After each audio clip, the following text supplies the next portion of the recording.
कहानी की शुरुआत में हम बहुत ही सुनसान और वीरान शहर को देखते हैं जिसके चारों तरफ इंसानों का कोई भी नामो निशान नहीं था और बाकी बचे जो भी लोग थे उनकी लाइफ बहुत ही खराब गुजर रही थी जिन्हें बिल्कुल भी पता नहीं था कि अगले सेकंड हमारे साथ क्या हो जाएगा, क्योंकि यहाँ पर एलियन की एक बहुत ही खतरनाक टीम ने हमला कर दिया था जिसकी वजह से सभी शहर में मौजूद लोग ऐसा से मरते जा रहे थे। हालांकि इन्होंने लाइफ गुजारने की भी बहुत कोशिश की लेकिन काम नहीं बना, क्योंकि ये एलियन ना देख पाने की वजह से थोड़ी सी आवाज भी सुन लेते तो इंसान का बच पाना नामुमकिन था। और इसी के साथ हमें भी एक फैमिली देखने को मिलती है जो बड़े आराम के साथ एक शॉपिंग मॉल के अंदर कुछ सामान ले रही थी, जिसमें हस्बैंड वाइफ के साथ साथ दो बच्चे मार्कस और टॉमी के सिवा रीगन नाम की एक बेटी भी शामिल थी, जो सभी इस मॉल के अंदर भाई के लिए कुछ मेडिसिन लेने के लिए आए हुए थे। और ऊपर से सभी सारा काम कार भी बड़ी खामोशी के साथ रहे थे ताकि एलियन को उनके बारे में बिल्कुल भी पता न चले, जिसकी वजह से आखिर में मेडिसिन लेते ही मॉम भी उन्हें अपने बेटे को खिला देती है ताकि वो जल्दी के साथ दोबारा सेट हो जाए। लेकिन ऐसा बिल्कुल भी नहीं था, क्योंकि उन्हें बिल्कुल भी पता नहीं था कि आगे हमारे साथ क्या होने वाला है।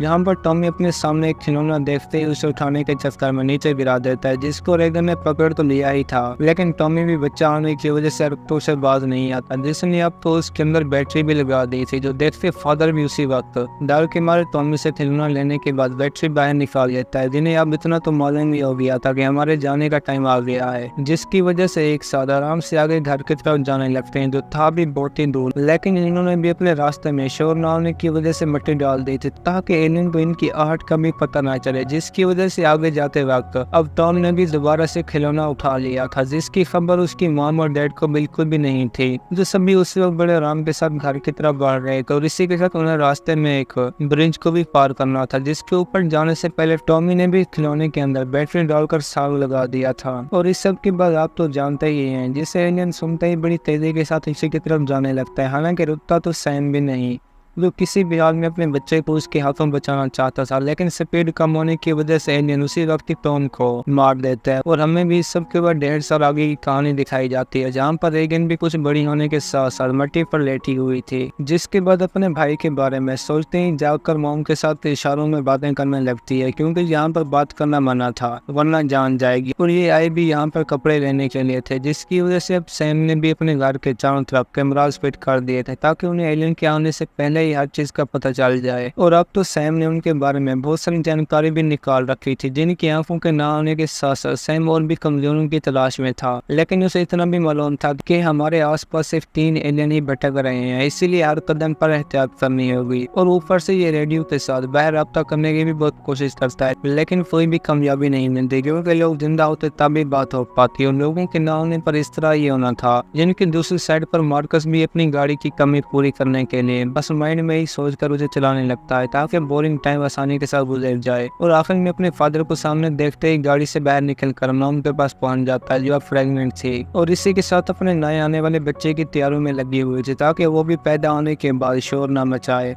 जिसने उसके लिए अब एक ऑक्सीजन सिलेंडर भी तैयार कर लिया था ताकि बच्चे को रोते वक्त इसी के साथ खामोश करा दिया जाए। जिनका फादर भी अब एक टावर के ऊपर अपने बच्चे के बारे में सोचकर बहुत दुखी था, जो नहीं चाहता था कि मेरे बेटे की मौत इस तरह हो, लेकिन फिर भी इस सब के बाद टावर के ऊपर आग लगा देता है, जहाँ पर चांद तरफ बचे हुए लोग हर रात इस तरह टावर के ऊपर आग लगाकर एक दूसरे को इशारे देते थे। जिस काम को करते ही अब सैम भी वापस आने के बाद फ्रेश होने लगता है, जिससे रेगन बीच में आते ही खाने का कहते वापस चली जाती है, जो अपने भाई टॉमी की मौत का जिम्मेदार खुद को ही समझ रही थी। लेकिन फादर ऐसा बिल्कुल भी नहीं सोचता था, जिस बात के बाद सभी खाने से पहले प्रेयर करते ही शुरू हो जाते हैं। इनकी लाइफ बहुत ही डर के साथ गुजर रही थी, लेकिन इन्होंने भी खुद को एंजॉयमेंट देने के लिए बहुत सारे रास्ते ढूंढ लिए थे, और इन्हीं में से एक के इस्तेमाल से लाइट भीड़ से आग लग जाती है, और इस शोर से इन्हें एलियन के आने का खतरा भी महसूस हो जाता है, जिसकी वजह से ऊपर आवाज आने पर सैम जो ही बाहर देखने लगता है तो वो कोई और नहीं बल्कि कुछ चूहे ही थे, जिन्हें देखने के बाद इनकी भी सांस में सांस आ जाती है, क्योंकि सभी जानते थे कि हमारी एक भी गलती लाइफ तबाह कर सकती है, जिसको सेट करने के लिए फादर दिन रात अपनी बेटी की एयर मशीन बनाने में लगा हुआ था,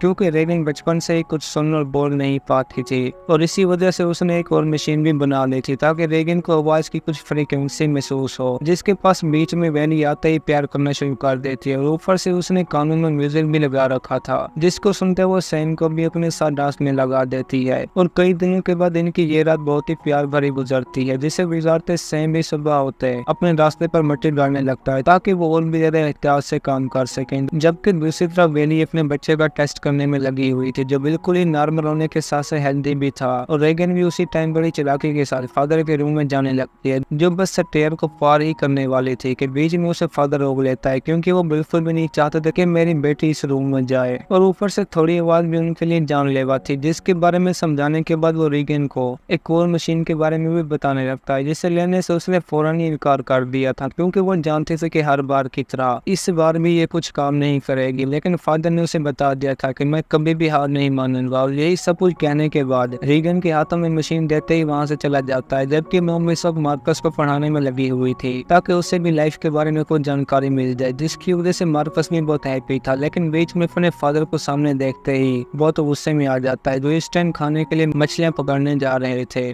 और मार्कस तो बिल्कुल भी उनके साथ नहीं जाना चाहता था, जो बच्चा होने की वजह से इन सभी चीजों से बहुत ज्यादा डरा हुआ था। लेकिन मॉम के कहने पर बात मान जाता है, क्योंकि मार्कस को अपनी लाइफ में ये सभी चीजें सीखना लाजमी है, वरना उसकी लाइफ बहुत ही जल्द खत्म हो जाएगी। जिसके बाद मॉम भी समझाते ही जाने के लिए मान जाता है, और फादर भी उसे अपने साथ चलने के कुछ असूल बताने लगता है, जहाँ पर बीच में रेगन आते ही फादर से खुद को साथ चलने का कहती है, जिसके लिए वो फौरन ही मना कर देते हैं, क्योंकि सैम जानता था कि रेगन का इस वक्त मॉम के साथ रहना बहुत ही जरूरी है, जिनकी कभी भी डिलीवरी हो सकती है। लेकिन ये बात उसकी समझ में बिल्कुल भी नहीं आ रही थी, जिसकी वजह से फादर के ना ले चलने पर गुस्सा होते ही वहाँ से चली जाती है। जबकि ये दोनों बाप बेटा भी अपनी मंजिल की तरफ निकल पड़ते हैं, जिनके जाने के बाद रेगन खुद भी रूम में बहुत गुस्से के साथ खुद को कंट्रोल कर लेती है। लेकिन जल्दी अपने फादर की दी हुई मशीन लगाने पर उसकी खुशी का कोई भी ठिकाना नहीं रहता, क्योंकि पहली मशीन की निस्बत इस वाली मशीन बहुत अच्छी तरह काम कर रही थी, जिसे चलाने के बाद इससे भी पास में हर तरह की आवाज फ्रिक्वेंसी सुनाई देना शुरू कर देती है। जिस सब को पूरा कर ये खुद भी रूम से कोई सामान लेकर अपने भाई टॉमी की ग्रेव की तरफ निकल पड़ती है, जहाँ पर फादर और मार्कस भी नदी किनारे पहुंचकर मछलियां पकड़ना शुरू कर देते हैं। जिस सब की वजह से मार्कस तो बहुत ही बुरी तरह डरा हुआ था, क्योंकि इनके पास बहुत ही आवाज थी, जिसे फादर समझाता है कि अब हमें एलियन का बिल्कुल भी खतरा नहीं, क्योंकि वो पानी की आवाज पर बिल्कुल भी नहीं आते और हमारी आवाज भी पानी की आवाज से बहुत कम है, जिसकी वजह से एलियन पर इस वॉइस का बिल्कुल भी असर नहीं होगा। जिसके साथ साथ अब मॉम भी अपने घर में कपड़े साफ करने पर ये जाने ही वाली थी कि उनकी तबीयत भी वहीं पर खराब हो जाती है, जिससे मालूम हो गया था कि अब मुझे बच्चा पैदा होने वाला है, जिसके बारे में सैम को बिल्कुल भी खबर नहीं थी, जो इस वक्त मार्कस के साथ झरने के पास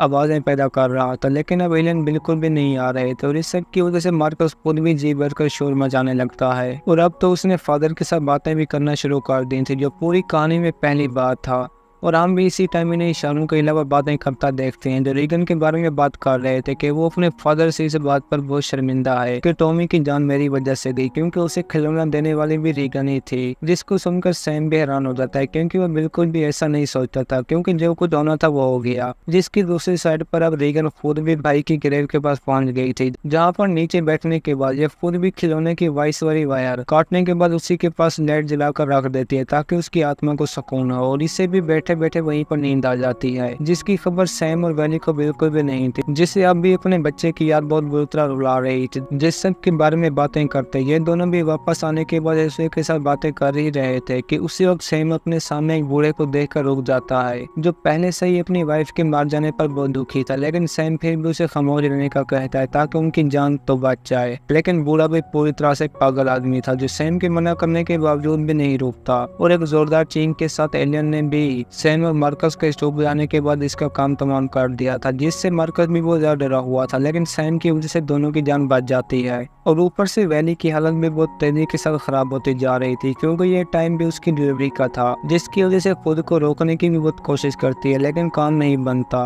क्योंकि अब ये भी जान चुकी थी कि अब मैं बहुत ही बड़े खतरे में हूँ, जिसका पान भी अब जल्दी से नीचे जाने की वजह से कील के अंदर घुस जाता है, और इस सब की वजह से पिक्चर के गिरने पर शोर भी पैदा हो चुका था। और इस बात से एलियन को भी इनके बारे में पता चल गया, तो वैली ने भी इसी वजह से घर के चारों तरफ रेड लाइट जला दी थी, जिसे सैम ने खतरे की खातिर बनाया था। और अब तो एलियन वैली के रूम में भी घुस आया था, जिससे ये डिस्प्ले करने के लिए आवाज उठाते ही अलार्म सेट कर देती है ताकि खुद की जान बचा सके। और होता भी ऐसा ही है, क्योंकि एलियन वैली के करीब आने पर हमला करने ही वाला था कि तभी बीच में अलार्म की आवाज सुनते उसी पर हमला करना शुरू कर देता है, जिसकी वजह से वैली को भी बाहर निकलने का टाइम मिल गया था। और सैम को भी वापस आने के बाद सब कुछ मालूम हो गया था कि अब मेरी फैमिली बहुत ही बड़े खतरे में है, जिसकी बीवी इस टाइम पर बड़ी चालाकी के साथ बेसमेंट के अंदर पहुंच गई थी। लेकिन एलियन भी रुकने वाला नहीं था, जिसे वो अपने पीछे देखते और भी ज्यादा डर जाते हैं। लेकिन अब उसका टाइम भी करीब आता जा रहा था, जिसकी वजह से सैम भी मरकज को टॉर्च देने के बाद दूर जाकर पटाखे बजाने का कहता है, ताकि उनकी आवाज सुनकर एलियन घर से दूर चला जाए। जो डर के मारे ऐसा करना तो बिल्कुल भी नहीं चाहता था,